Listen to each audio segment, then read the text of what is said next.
Jackson, congratulations, Lifetime Achievement Award. How do you feel? Old? Uh, Awesome is the best thing I can say. Just, I really was like amazed that I got a Lifetime Achievement Award, while still participating. A lot of times those are, reserved to people who have kind of retired from what they're doing. So it makes me motivated to try to achieve more, basically. It must be quite special to be recognised by the Academy and by the whole world in such a way. Do you feel like a celebrity in a way? Well, I mean, certainly a big fish in a little pond for one evening, for sure. The being, having the Academy is just such an amazing group of people from all different areas of the paddle sports. And just with the World Paddle Awards in general, this being the first year, it's obviously for me an honor to be given this award. But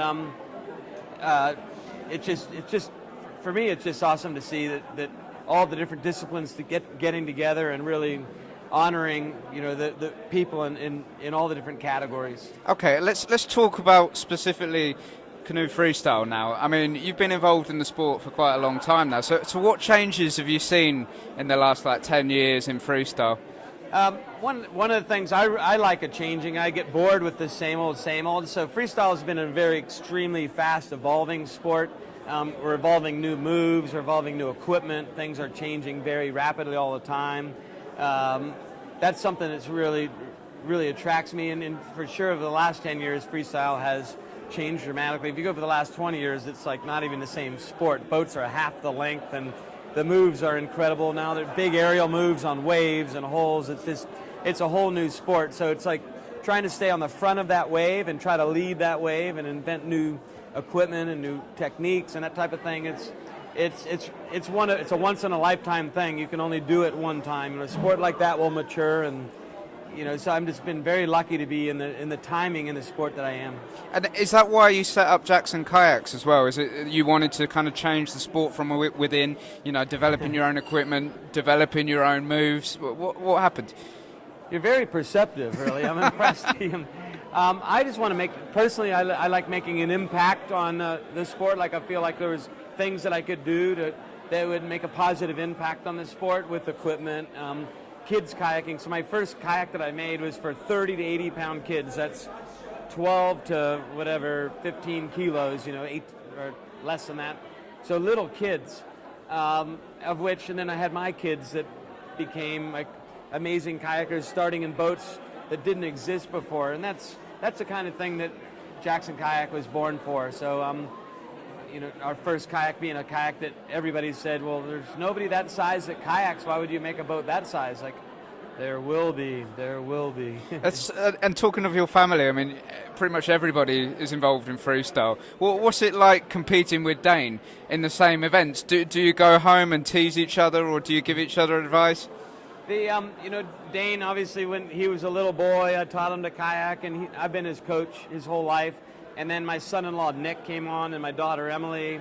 We're a very strong camaraderie. Like we're our own support network. Our family is our strongest support network. So we're very much there for each other, win or lose at all times. And our goal is kind of like, as we're like a training. Think of us as a training pod. We're a group of people, and it includes my family as well as some team members. We train together every day. We travel together, and our goal is just to continue to push the sport. And luckily, we pushed the sport far enough that we were winning almost all the competitions as a family. Now Dane beats me more than I beat him. My son-in-law Nick beats me more than I beat him. In fact, he married my daughter and took my world champion title all in the same year. So it's a very much it's a high respect situation. I enjoy losing to my family more than anybody else in the world, put it that way.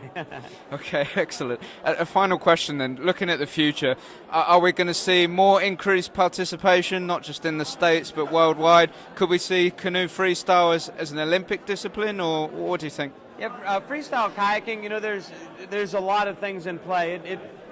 it's been growing worldwide. Definitely the skill levels and the elite paddlers have been getting better in countries all over the world.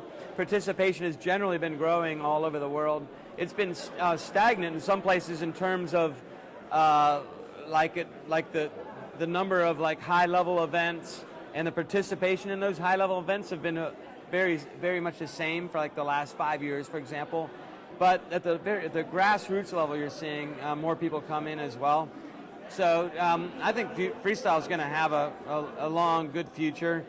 Certainly, it would make a great Olympic sport. You can use the same venues you use for slalom, for example. So it would give more events at the same venue. And they did that demonstration event at the London Olympics. It was awesome. So anyway, we'll see where it goes. Whether it's Olympic or not, for me, isn't really important. What's important for me is that people really enjoy the sport. It's one of the few sports that is truly that all people are really doing when they're doing freestyle kayaking is showing off how hard they've been playing. So when they're not freestyle kayaking for competition, they're probably doing the same things, just for fun down the river anyway. Great. Well, thanks very much. Congratulations on your entry today at the Euro Boatocross, and of course on winning your Lifetime Achievement Award. Hey, thank you very much. Cheers. Appreciate it.